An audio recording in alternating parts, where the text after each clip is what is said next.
à tous, une mauvaise nouvelle à bord de Groupe Dubreuil. Et oui, je ne l'ai pas dit plus tôt, mais cette nuit, on a cassé un foil. On a perdu le foil tribord.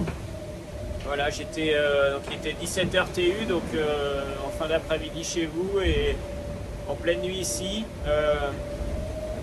Et j'étais en train de dormir quand le bateau est parti au tas d'un coup et ça m'a réveillé. Je suis allé dans le cockpit, redresser le bateau, choquer les écoutes et j'ai très vite senti aux sensations que quelque chose clochait. Le bateau répondait tout à fait de la même manière et très vite j'ai compris qu'il s'agissait du foil. Alors au début je croyais qu'il était juste remonté, que c'était le bout de descente qui était cassé, mais non, c'était pas ça. Donc j'ai été vérifié sur le pont et en fait le foil était cassé au niveau du coude, c'est-à-dire la partie la plus courbée du foil, qui est la plus profonde aussi et qui tient le type.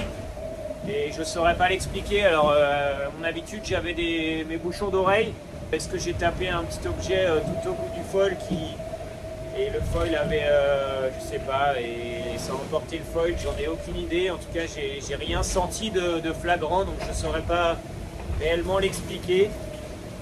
Mais voilà, donc ça veut dire qu'en tribord à mur, je suis un peu handicapé. Alors heureusement, on a fait la plus grande partie du tour du monde en bâbord à mur.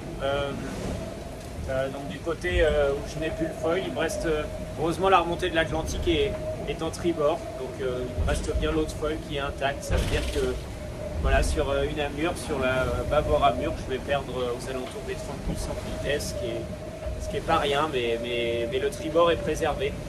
Il n'y a plus de foil, il n'y a plus rien dans l'eau. Il y a une patte au point.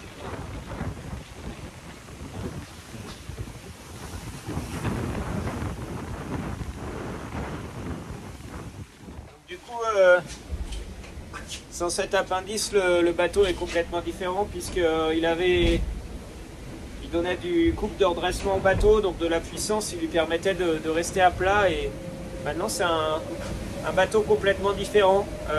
Le bateau, là, il est gîté à quasiment... là, il est à plus de 20 degrés de gîte et on n'a pas l'habitude de naviguer à ces gîtes-là sur des foilers.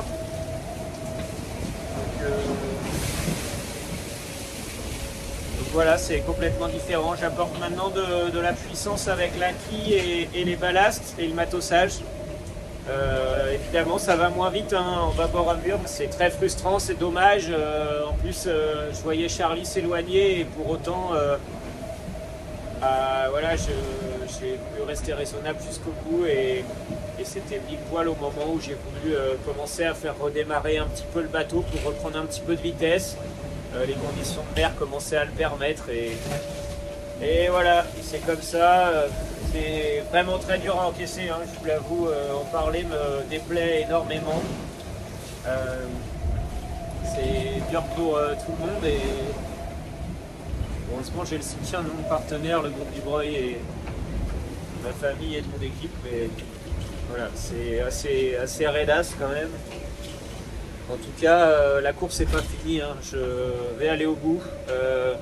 J'arrive à contenir l'avance que j'ai sur le reste de la flotte pour le moment.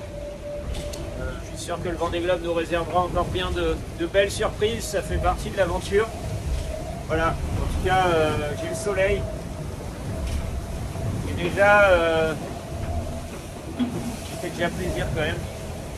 On va quitter l'Indien sous peu et tellement déçu. J'imaginais passer les mers du Sud avec un bateau en bon état, mais voilà, malheureusement il y a cette avarie qui est dommage. C'est un peu rude et en tout cas il me reste l'autre foil, la remontée de l'Atlantique va être intense aussi et le bateau sera à 100%. J'espère que le Pacifique nous offrira un petit peu de tribord à mur pour pouvoir faire parler un peu la machine.